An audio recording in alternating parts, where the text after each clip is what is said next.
Welcome back to my channel friends. তো বন্ধুরা, আবারও চলে আসলাম নতুন একটা সুস্বাদু রেসিপি নিয়ে। তো শীতকালীন সবজি শিম কার না ভালো লাগে, সবারই ভালো লাগে। আর শিম দিয়ে যদি কাতলা মাছ রান্না করা হয় তাহলে খেতে দারুণ সুস্বাদু হয়। তাহলে আজকের রেসিপিটা বুঝতেই পারছেন, কাতলা মাছের ঝোল হবে শিম আর আলু দিয়ে। শিম আর আলু আমি কেটে নিয়েছি, কাতলা মাছের টুকরোগুলোকে খুব ভালো করে ধুয়ে নিয়েছি, আর মশলাও সব কিছু আমি রেডি করে নিয়েছি। মশলাতে রয়েছে আদা বাটা, কাঁচা লঙ্কা বাটা,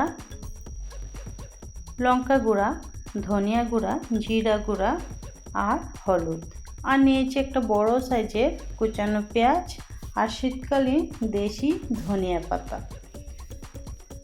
তো এবার চলি মূল রান্নাতে।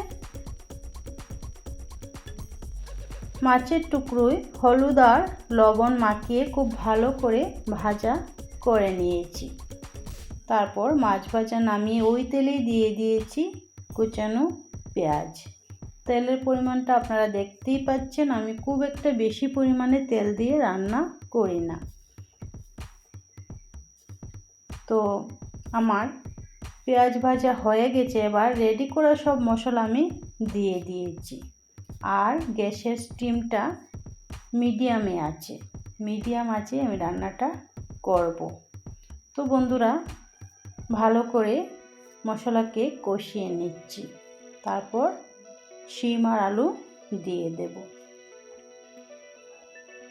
মশলা কষানো হয়ে গেছে, এবার আলু আর শিম দিয়ে দিলাম। ভালো করে নাড়িয়ে দেব।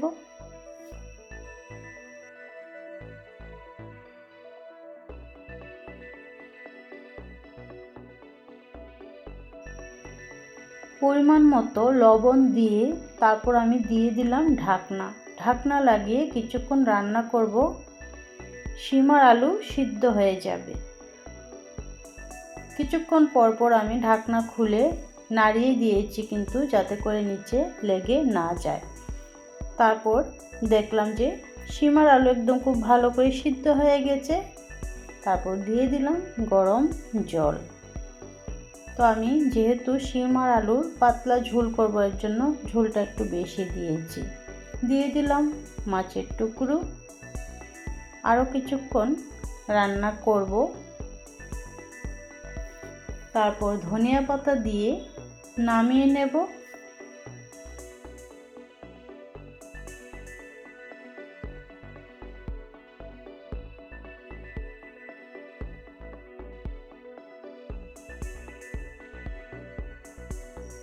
এবার দিয়ে দেব ধনিয়া পাতা।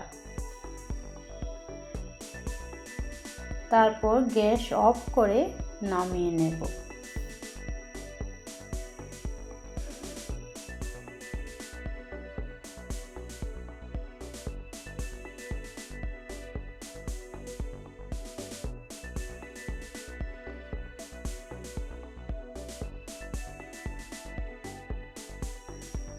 তো বন্ধুরা, নামিয়ে নিলাম কাতলা মাছ দিয়ে শিম দিয়ে আলু দিয়ে পাতলা ঝোল।